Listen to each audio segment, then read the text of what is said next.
moment the amber lights came on, I knew something was wrong, not the lockdown itself. Lockdowns happened at Valdris Interstellar Military Academy at least twice a month. A cadet from the outer systems would get into a pressure argument in the mess hall, or some third year would accidentally discharge a training weapon in the wrong corridor, and the whole wing would go into controlled hold.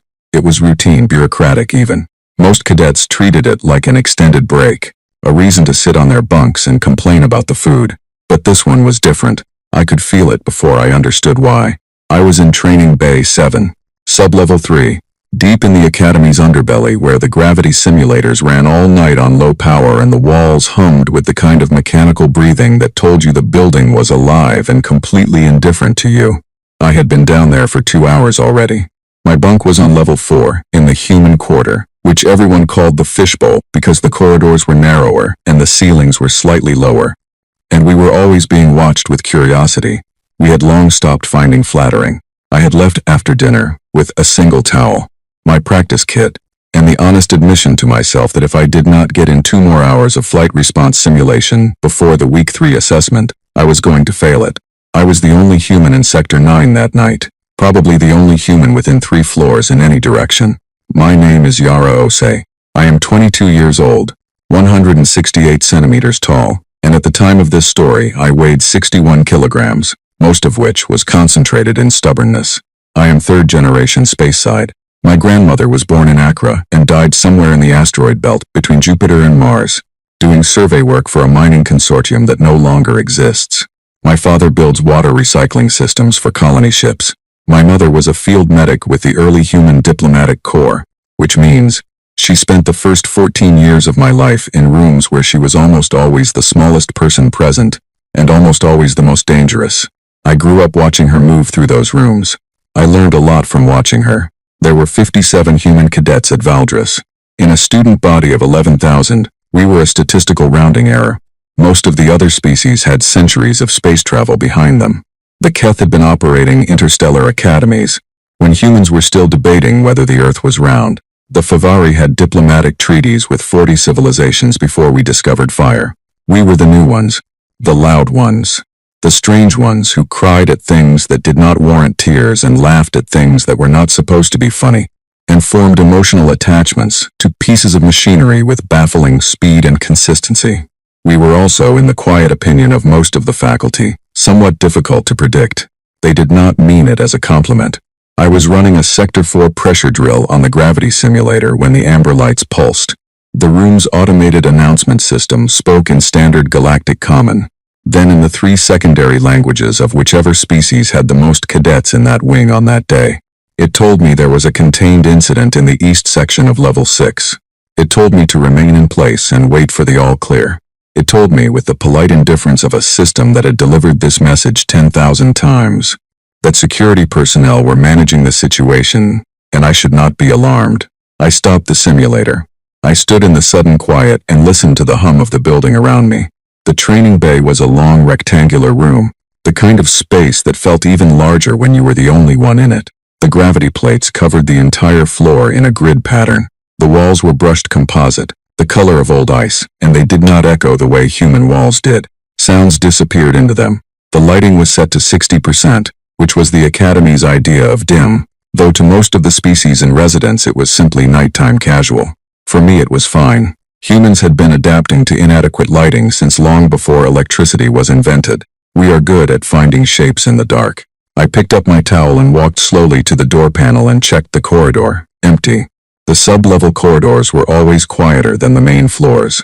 There were no residential quarters down here, no classrooms, just equipment bays, maintenance access tunnels, storage rooms stacked with training gear that smelled of other species' exertion. I had been coming down here for 2 months, specifically because it was empty. The simulators on the upper floors were always occupied, and the wait lists were long, and someone always wanted to talk while you were trying to concentrate. Down here there was only the hum and the work and the quiet. The amber lights pulsed again on the corridor strip, and then held steady. I was about to turn back inside when I heard it, a sound from the connecting tunnel to my left. Not loud, not dramatic. Just the specific quality of sound that a large group of individuals makes when they are trying very deliberately not to make sound. A careful, coordinated silence that has weight to it. I have spent a lot of time around groups of people who did not want to be heard. You develop a sensitivity. I did not run. Running signals panic, and panic signals opportunity to whatever is watching you. Instead, I turned slowly and faced the tunnel entrance and waited. Because whatever was coming was already here, and pretending otherwise would not change that. Voraxil came through the tunnel first. He was tall, even for a Keth. The Keth are a six-limbed species, bilaterally symmetrical on the vertical axis, with dense layered musculature and body temperatures that run cold enough that standing near one in a warm room makes the air between you shimmer slightly, the way heat haze works in reverse. Voraxil had 4 of his 6 limbs on the ground and 2 held in a loose forward position, which in Keth body language is neither aggressive nor casual. It sits precisely in the space between them, which is the space they occupy when they have already made a decision, and are waiting for the geometry of the situation to catch up. He was in his 4th year. He was large, even by the standards of his own species, and he had been angry at me for 3 weeks. The reason was simple, and I was not sorry about it. 6 weeks before this night, during the second quarter simulation assessments, I had noticed that my flight response scores were dropping in a pattern that did not match my actual performance. The drops were small. Small enough to look like normal variation to anyone who was not paying close attention. But I was paying close attention, because I always paid close attention, because that is what my mother raised me to do. I checked the access logs on my sim pod, and found that someone with 4th-year credentials had been in the system, and made minor adjustments to the scoring parameters on my personal profile. Not enough to fail me. Just enough to keep me just below the line that would qualify me for the advanced track. I filed a conduct report. I named Voraxil. I submitted the access logs. The Academy's response had been, in my honest assessment, deeply inadequate. Voraxil had received a formal note in his file. That was the entirety of the consequence, a note, in a file that would be reviewed once a year by an administrator, who had 800 other files to review. But Voraxil had noticed that I filed the report, and he had not forgotten. He came through the tunnel and he stopped about 6 meters from me, and he looked at me with the flat black eyes that Keth have. Eyes that do not reflect light the way human eyes do. Eyes that simply absorb it, and he smiled. Keth smiles involve 4 rows of very small, very even teeth. It is, objectively, an unnerving thing to look at if you are not used to it. I was used to it. I had spent 2 semesters studying Keth facial expressions for my xenobiology elective. 7 more cadets filed in behind him. I counted them as they came through. 2 shoulder, identifiable by their height and the faint bioluminescent stripe along their jaw that pulses faster when their adrenaline equivalent is elevated.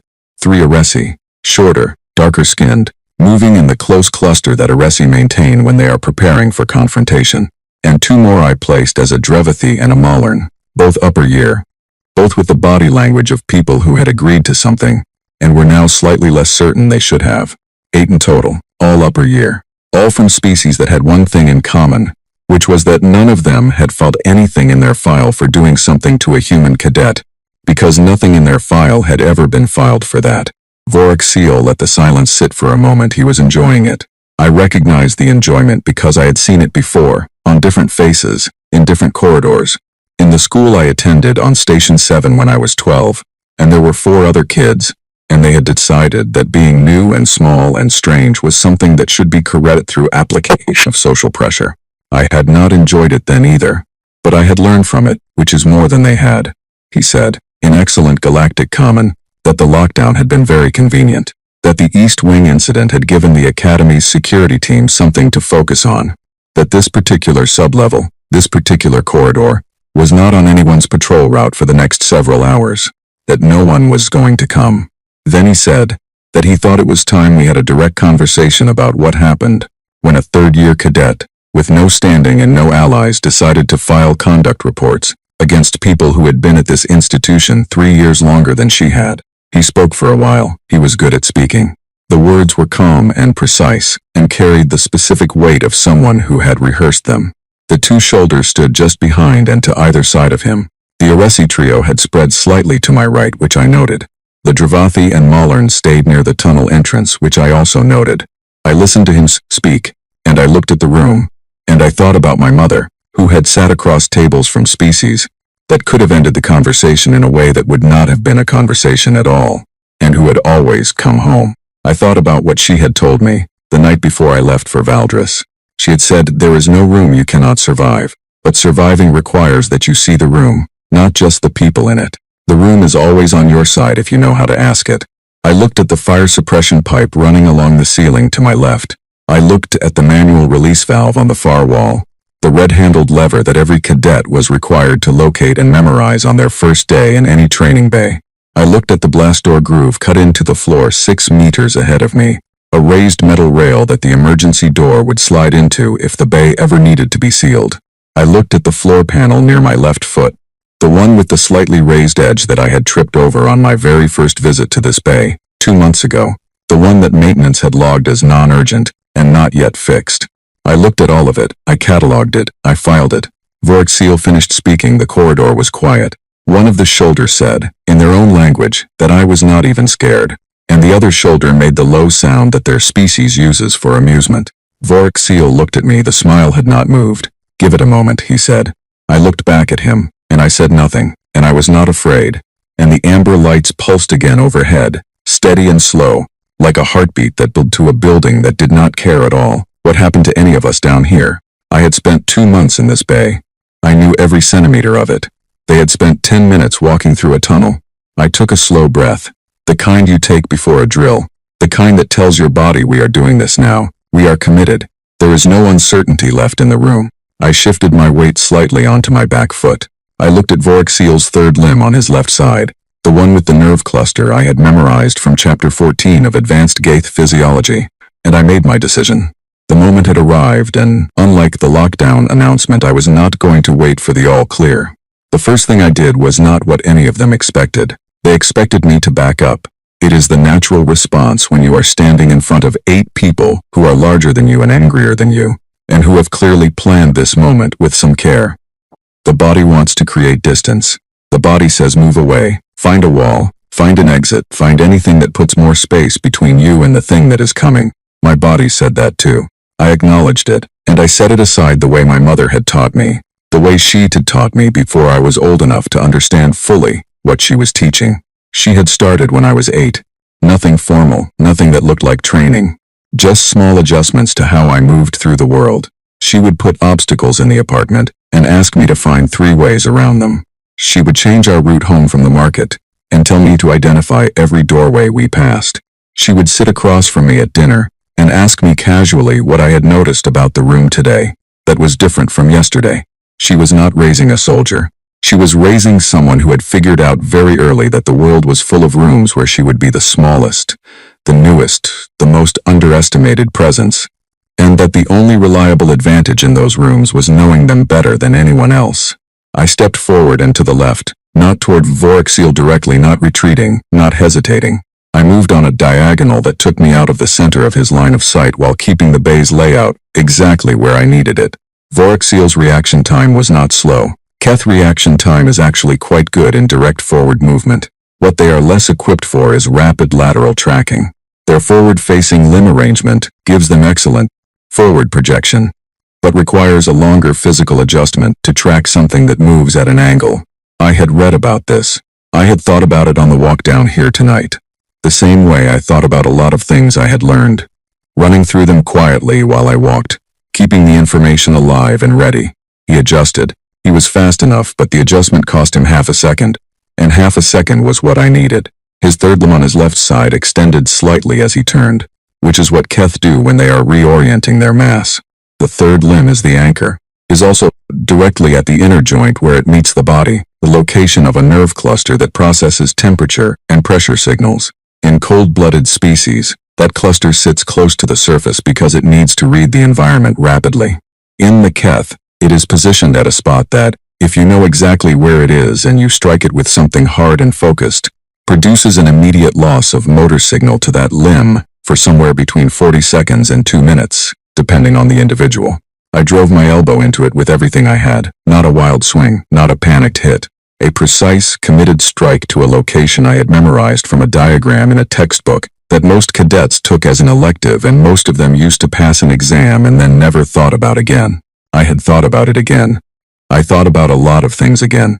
Vorkseal made a sound I will not try to describe, because the Keth have a range of involuntary sounds that do not translate well into any language. His third limb buckled. He did not fall, he was too large and too well balanced for that, but he dropped that side and staggered, and for the next 40 seconds his left anchor limb was not responding to his instructions. I did not stop to observe the effect. I was already moving. The shoulder on his right side moved first. Shoulder are pack hunters, and their instinct when the lead individual in a confrontation is disrupted is to immediately close the gap. Because a disrupted lead creates an opening that pack tactics are designed to exploit. This is also exactly what I was counting on. The shoulder on the right came in fast and low, the way shoulders do, aiming for the center of my body mass, which in a standard shoulder tackle would have ended the conversation quickly and decisively in his favor. I was not standing where he aimed. I had already stepped again, a sharp cut to my right, and what I did not do was try to stop the tackle. Stopping a shoulder tackle when you are 61 kilograms, and they are considerably more, is not a realistic plan, and instead, I let the angle of my movement and the momentum of his charge put him slightly past me, and as he went by I got my hands on the floor panel with the raised edge, and I came up with it at an angle and drove the flat of it into the optical region of the other shoulder, who had been one step behind his partner, and was now receiving an unexpected piece of metal flooring at close range and at speed. It did not cause serious harm. It was not supposed to. It was supposed to make him stop thinking about me for a moment, and start thinking about the impact, and it did exactly that. He recoiled, hands going to his face, bioluminescent stripe flaring bright, and for about 3 seconds he was focused entirely on his own situation rather than mine. 3 seconds is a long time when you know what to do with them. The first shoulder had gone past me, and was turning, and I was already at the far wall, already reaching for the fire suppression valve. The red-handled lever, every cadet memorizes it on day one.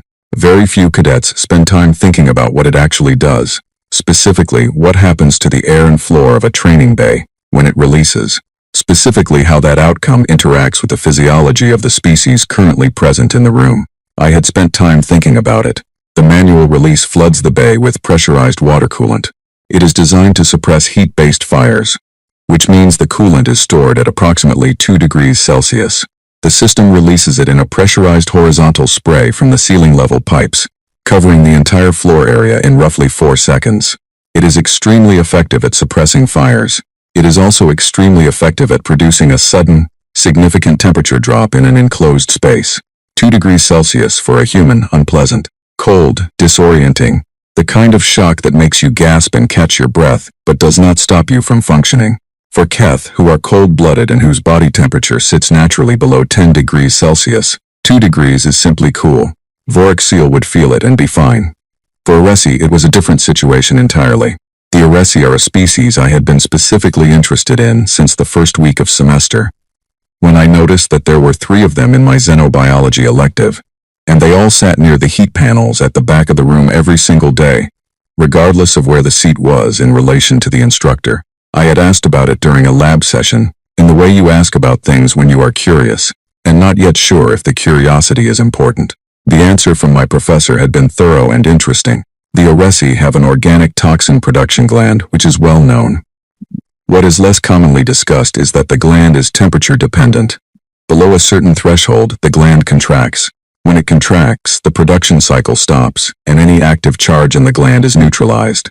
The Aresi, in below-threshold conditions, are effectively non-toxic and acutely uncomfortable. The professor had mentioned a threshold temperature, which I had written in my notes. The coolant temperature was just below that threshold. I pulled the lever. The sound of the release was enormous in the enclosed space. A pressurized roar that filled the bay for exactly 4 seconds and left behind a cold and dripping silence. The temperature in the room dropped 15 degrees in those 4 seconds. The floor went from dry composite to a centimeter of moving water. The air went from the standard academy recycled warmth to the kind of cold that sits inside your lungs and reminds you that space, which is only ever a few meters of hull away, is much colder than this. I had my eyes closed during the release, and I opened them on the silence. The 3 Aresi were on the floor.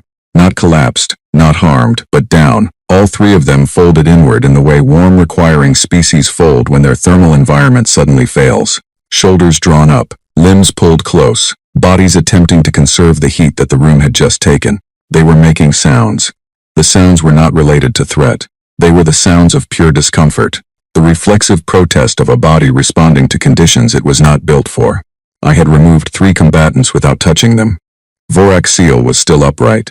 His third limb was moving again. the nerve effect wearing off at the faster end of the range, which meant he was a faster recovering individual, which was useful information. He was soaked and cold and furious, and he was looking at me with an expression that the Keth facial expression guide in my notes describes as unresolved engagement, which is academic language for the fact that he had not yet decided how to process what was happening. The shoulder who had charged me was back on his feet, water running off him, coming around for a second attempt. The one I had hit with the floor panel was still pressed against the wall, optical cluster watering, but upright and beginning to refocus. At the tunnel entrance, the Dravathi and the Malarn had stopped moving entirely. They were looking at the three Oresi on the floor, at Voraxiel's buckling stance, at me standing at the far wall with water running down my neck and my practice kit soaked through. And they were very still in the way that people become still when the situation has deviated significantly from the plan they agreed to. I made a note of them. I did not look directly at them. I did not want to influence their decision, because their decision, I suspected, was going to be the correct one, and I needed them to arrive at it without feeling that I was pushing them toward it. I needed to focus on the shoulder, because the shoulder were not yet done. Shoulder pack tactics depend on coordination and line of sight. When both members of a two-person shoulder pair can see each other and can see the target, they work in a coordinated rhythm that is genuinely difficult to interrupt. The strike patterns alternate, the angles are calculated in real time, and the effect is something close to the way two people who have trained together for years move through a space, which is to say fluidly, and with a kind of shared intelligence that individual fighters rarely achieve. When the two members of a shoulder pair cannot see each other clearly, or when their rhythm has been broken, the coordination degrades. It does not vanish, because shoulder have excellent spatial awareness and a degree of instinctive pack communication that does not require visual contact, but it becomes less fluid, more sequential, and the gaps between movements widen. I had broken their rhythm once. I needed to keep it broken. The first shoulder came in again. This time he was more controlled, more cautious. The first charge had taught him something. He approached at an angle, leaving space for his partner to come in from a different direction. It was a good adaptation. It would have been very effective against most opponents. The floor was wet. This was relevant for both of us, but I had known it was going to be wet, and he had not. I watched his approach, and I watched the position of his partner, and I counted the seconds between their movements, because pack fighters have a rhythm, even when they are trying not to, and the rhythm always tells you when the gap is coming. The gap came, I moved into it, not toward the charging shoulder, but into the space between them, the dead angle, where neither one had a clear approach without risking the other. And I got low and I used the wet floor in a way that required me to drop a shoulder and slide, which was ungraceful and effective in precisely equal measure. And as I came through the space, I caught the near shoulder's forward leg at the knee joint from the inside, redirecting his momentum sharply sideways. And he went down on the wet floor with a sound that was mostly surprised and not particularly quiet. His partner adjusted instantly, pivoting, moving toward where I was going to be if I continued in the direction I had been moving, which I did not.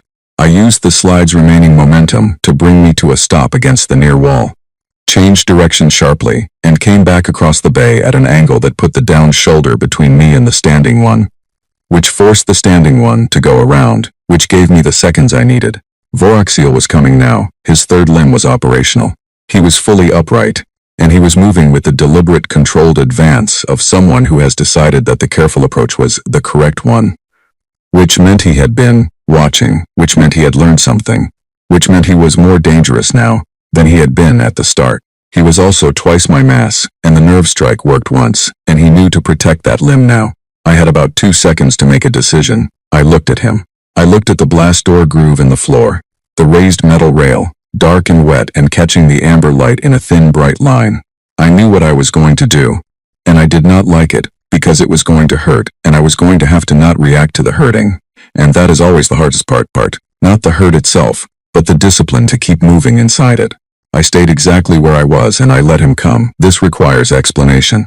Not because it was brave, but because it was calculated. Voraxiel in a full advance along a straight line was going to reach me regardless of what I did, unless I ran for the tunnel, which would put my back to him and put me in a narrow space with poor footing, while being pursued by someone faster and heavier. The tunnel was not a good option. The bay was the option. The bay, which I knew, with its groove in the floor and its wet surface and its very specific geometry, was the option.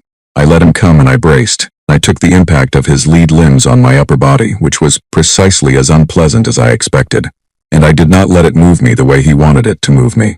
Instead, at the moment of contact, I shifted my weight, drove my feet against the floor through the water, and changed the direction of his momentum from straight through me to sideways, adding my own push to his forward energy, and redirecting the combined force toward the blastor groove.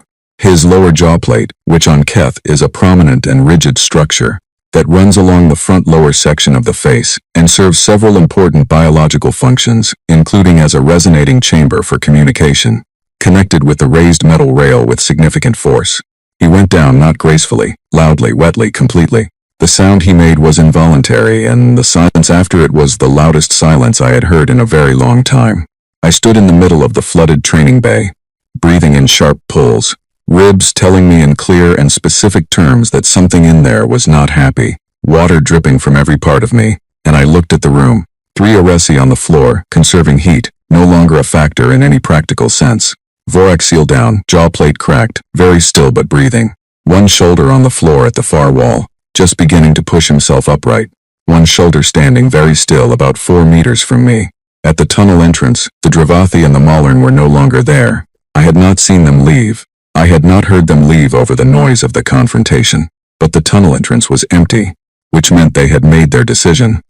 And the decision was the one I had hoped for. I looked at the standing shoulder. He looked at me.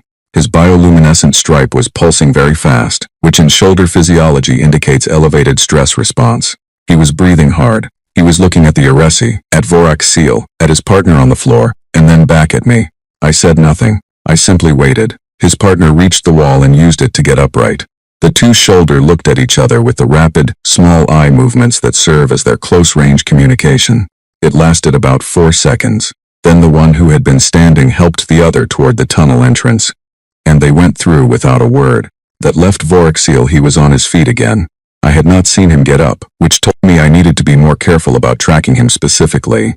Because a Keth getting upright from a hard fall in 4 seconds while bleeding from a jaw injury is a Keth who has considerably more physical resilience than average.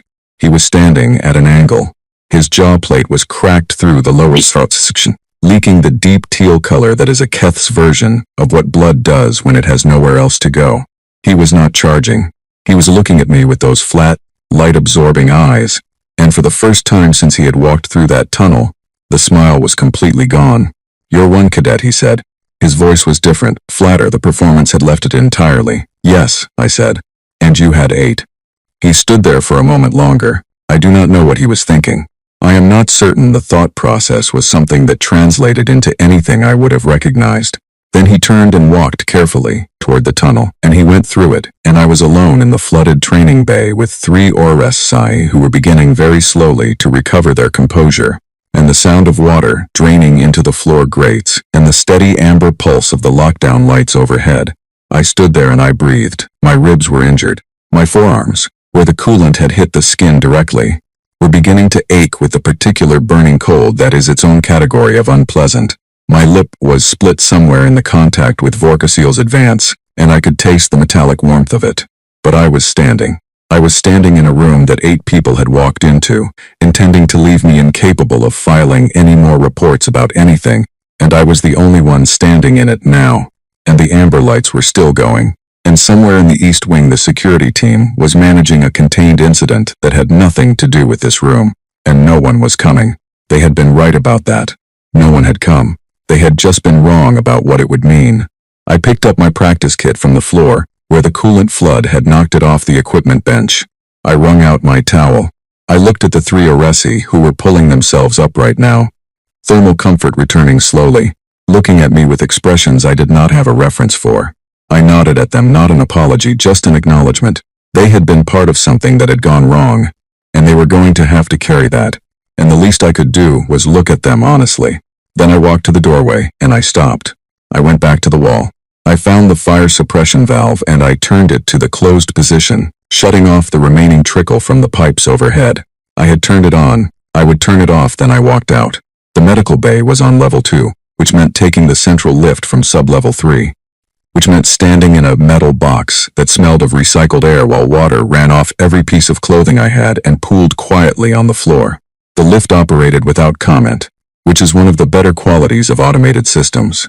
It did not ask me what had happened or how I felt or whether I needed to sit down. I did not need to sit down. Sitting down felt like surrendering to the situation in some way I was not prepared to accept yet. Nim was in the corridor outside the medical bay. I had not contacted her. I had not contacted anyone. But Nim was Faveri. And the Faveri have a relationship with information systems that is difficult to describe to anyone who did not grow up with them. Nim had been my roommate since the first week of the semester, and in that time I had come to understand that she was not monitoring things exactly. She was simply always aware of them. The Academy's internal comm logs, the sector status boards, the movement indicators on sub-level equipment, the tiny digital signatures that a large group of people moving through a sealed corridor will leave in the building's own nervous system. She was aware of all of it simultaneously, the way some people are aware of weather changes through their joints. It did not require effort. It was simply how she received the world. She saw me come out of the lift. She looked at me for 2 full seconds, which for Nim was an unusually long and communicative silence. Then she fell into step beside me without saying anything, which was exactly what I needed. We walked into the medical bay together. The duty medic was a cadet in the final year of the medical track, a human named Callum, who I knew slightly from the mess hall, and who had the very specific quality of calm that people develop when they have spent enough time dealing with injuries that stopping to be horrified by them becomes inefficient. He looked at me, at the split lip, at the way I was holding my left side, at the general state of my clothing, and said quietly, "Training accident." I said no. He did not push it. He started running the diagnostic wand over my ribs. 2 fractured, he said after a moment. 1 cracked. Nothing displaced. You'll need the bone knit wrap and 48 hours of reduced activity. Understood, I said. The forearms are cold burns, superficial. I'll treat them now. Thank you. Nim sat in the chair by the window and said nothing. She was very still. Nim in motion was ordinary. Nim completely still was Nim in the process of doing something substantial with information. Callum, I sat on the examination table and let him work, and I made my own record. I did not wait until after the treatment. I did not wait until I was more comfortable or better rested, or had had time to think about how I wanted to present things. I opened the personal log on my wrist unit, and I started speaking quietly and specifically, while the events were still inside me, the way experiences are when they have just happened, when every detail is still running in real time, rather than the smoothed and edited version that memory produces later. I recorded the time I had arrived in Training Bay 7. I recorded the time the lockdown lights came on. I recorded the time Vorik Seal and the others came through the connecting tunnel. I named each of them by name, species, and year. I described what was said and in what order, as precisely as I could recall. I described the sequence of what had followed. I was not dramatic about it. I was not emotional about it. I was specific and accurate, and I did not editorialize. I was making something that could be used. That was the only relevant question in that moment. When Callum finished the bone knit wrap, he helped me into a dry medical issue top from the bay's supply cabinet and treated the forearm burns with a cold binding gel that would eliminate most of the discomfort within a few hours. He recorded the injuries in the Academy medical log, which was a standard procedure. I asked him to note the time in cause field as pending conduct inquiry rather than accidental or training related. He looked at me for a moment, then he filled it in exactly as I had asked. Nim from her chair by the window said, "I have something for you." She said it the way Nim said most things, quietly and precisely, with the particular Fevery quality of never saying more words than the sentence required. She came over and transferred a data packet to my wrist unit. I opened it. It was a complete record of the Sector 9 Sub-Level 3 comm signature data for the past 3 hours. It showed the normal background traffic of an empty corridor. It showed, beginning approximately 22 minutes before I had come out of the lift, a significant increase in movement signature consistent with a coordinated group transit through the connecting tunnel to Training Bay 7. It showed the access log for the manual fire suppression release in that bay. It showed the timestamp of the lockdown announcement in relation to the movement signatures. It showed when the movement signatures left the bay. Nim had compiled it before I arrived at the medical bay. She had been ready with it before she knew the specifics of what had happened. She had been following the data, and she had known that something in Sector 9 had not been right, and she had assembled the evidence in the way that Fevery assemble things, methodically and completely and without gaps. I looked at her for a moment. "Thank you," I said. "You would have filed a report without it," she said. It was not a compliment or a question. It was an observation. "Yes," I said. With this it will be harder to dismiss, she said. Yes, I said again. She sat back down. Calicum gave me something for the pain, and I took it without argument because arguing with medical treatment on principle is a specific kind of pride that my mother had spent years training out of me. The same way she had trained a lot of things out of me. You take the help that is available, you continue. The lockdown lifted 47 minutes later. The academy-wide announcement told us that the East Wing situation had been resolved, that there were no ongoing safety concerns, and that cadets were free to return to their quarters. It did not mention Sector 9. It did not mention Training Bay 7. It did not mention the flooded floor, or the fire suppression system, or the 8 upper-year cadets who had walked into a sealed sub-level teach-it lesson and walked out having learned one instead. I went back to my quarters. I put the damp practice kit in the cleaning unit. I sat on my bunk with the lights at half, and I wrote out the formal conduct report on the Academy's reporting system, incorporating my personal log NIMS data packet, the medical record Callum had filed, and a careful detailed timeline that cross-referenced all three. I filed it at 2:17 in the morning. Then I went to sleep. I want to be clear about something, because I think it is the part that people sometimes misunderstand when they hear this story. I was not calm because I was fearless. I was not composed because I did not feel the fear, or the pain, or the cold of the training bay, still sitting in trainings as I lay in my bunk that night. I felt all of it. I feel things very fully, in the way that humans do, which is one of the things about us that the other species find strange and slightly excessive and difficult to categorize. I was calm because calm was useful and panic was not. I was composed because composure was a choice. I could make even in the presences of everything I was feeling. Those are different things. The difference between them is the thing my mother spent 14 years teaching me, in apartments and corridors and diplomatic waiting rooms and around dinner tables.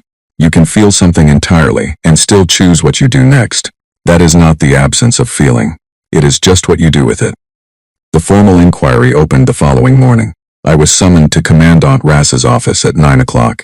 Raz was a large, heavily built official of a species called the Tolvan, who are known in academy circles for two things: excellent administrative organization, and a profound disinclination to pursue disciplinary matters that might reflect poorly on the institution they were administering. Raz had been Commandant of Valdris for 11 years.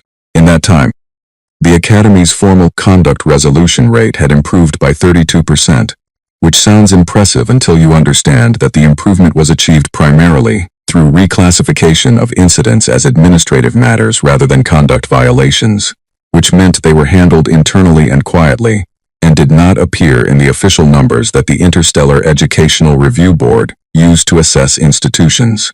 I knew this because I had read the review board reports for the last 4 years. I had read them the week after I filed the first conduct report against Voraxil, and received the response that put a note in his file. Whereas received me in his office with the manner of someone who has had a long night and is annoyed that I am the cause of it. There was a second official present, an internal affairs administrator I had not met before. 2 of Voraxil's crew were visible in the outer waiting area, though not Voraxil himself. I did not look at them on the way in, Foss said, in a tone that managed to be both sympathetic and dismissive simultaneously, that it appeared a training exercise the previous evening had become unexpectedly intense, that there seemed to have been a miscommunication among a group of cadets about the boundaries of after-hours practice sessions, and that he wanted to understand my perspective on what had occurred. He called it a training exercise. He called it a miscommunication. I looked at him and I said, with the courtesy that is appropriate between a cadet and a commandant, and that costs nothing to maintain even when you are furious, that I appreciated his time, and that I had prepared a detailed account of the incident, which I would like to present in full, before he offered any further framing. He said that would be fine. I presented it, all of it. The personal log NIMS data packet, the medical record, the timeline. I read it aloud in the order that made the sequence clearest, and I spoke at a pace that allowed the internal affairs administrator, who was taking notes, to record everything accurately. I named every individual. I described every action in precise sequence. I noted the specific xenophysiological considerations that had been relevant to the outcome and explained how I had come to know them, because I wanted it clear in the record that my response had been informed, not reactive, and the distinction mattered. When I finished, the office was quiet for a moment. Ross said that my account suggested a confrontation of some seriousness. I said that was an accurate characterization. He said that he was concerned about the well-being of the cadets who had been affected by the fire suppression discharge. I said that I had turned the system off when the situation was resolved, and that all three had been upright and moving when I left the bay, but that if he was concerned about their welfare, he might also note in the record that they had been in the bay without authorization as part of a coordinated plan to confront and intimidate a fellow cadet during an academy lockdown. The Internal Affairs Administrator wrote something down. Roz looked at his desk surface for a moment. Then he looked at me, and I understood watching him that the note in the file response was no longer available to him. It had been available after the first report, when it was one cadet's word against another's and the institution's interest was in the smaller story. It was not available now. Now there was documentation. Now there was a medical record filed the same night. Now there was a Favari data log that would hold up under any technical review. Now there was a timeline with timestamps that made a coherent and specific narrative that could not be reclassified as a miscommunication without directly contradicting evidence that already existed in the Academy's own systems. The institution's interest was still in the smaller story, but the smaller story was no longer available. The inquiry lasted 3 days. I appeared once and submitted my documentation. Nim appeared once and answered questions about the data packet with the patient, detailed accuracy that Favari bring to technical testimony, which is to say that every question they attempted to complicate she answered simply and completely until the complication was no longer possible. Callum's medical record spoke for itself. Voraxil was expelled from Valdris Interstellar Military Academy on the 3rd day of the inquiry, effective immediately, with a formal notation in his interstellar educational record that would follow him to any institution he applied to subsequently. 3 of the others received rank demotions and formal warnings. The remaining 4 received written reprimands.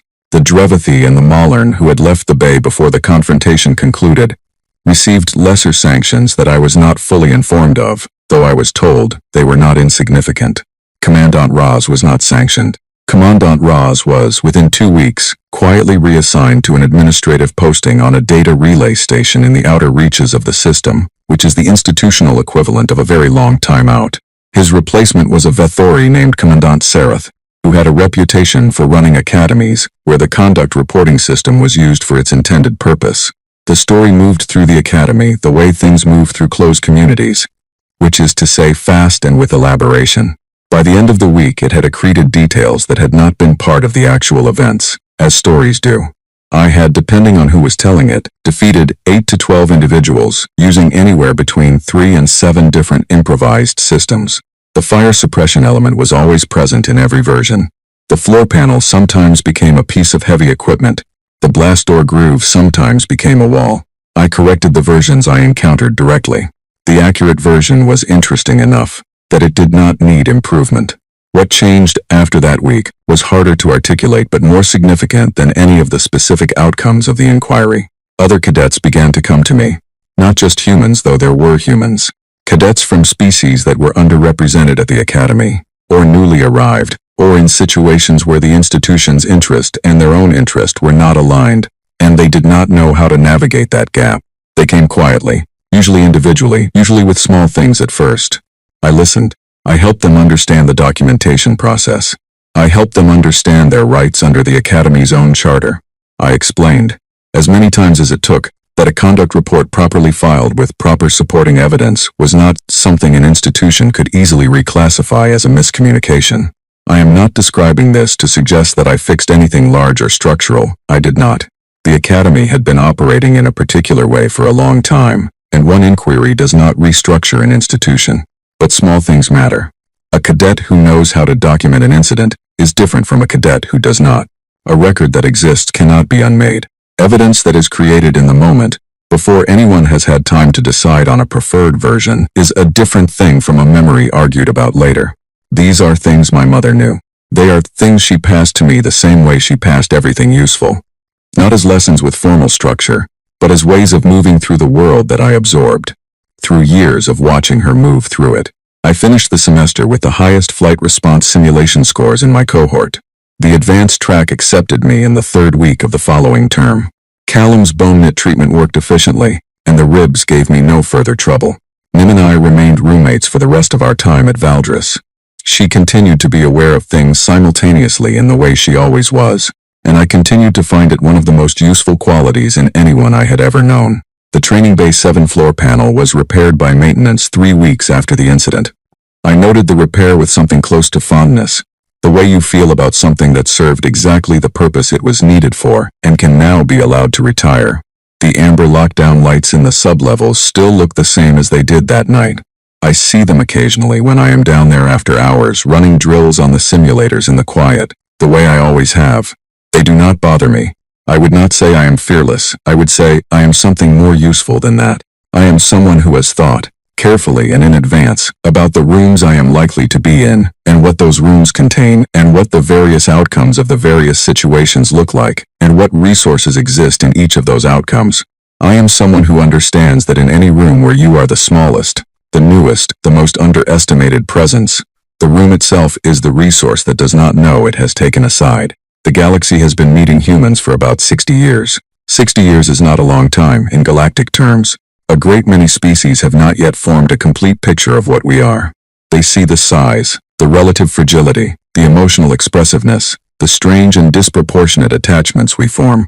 They see a species that arrived late and came in loud and is still working out where it fits. They have not yet seen enough of us to understand that we have been in rooms like that training bay since before we had starships, since before we had metal, since before we had language with which to describe the room we were in. We developed everything we have, every technology, every institution, every system of knowledge, inside conditions that were actively trying to end us, and we are still here, and we are still paying attention. Vorik Seal thought the lockdown made it safe for him. He was right about the lockdown. He was wrong about what made things safe. I knew the room. I had always known the room. That was the whole of it.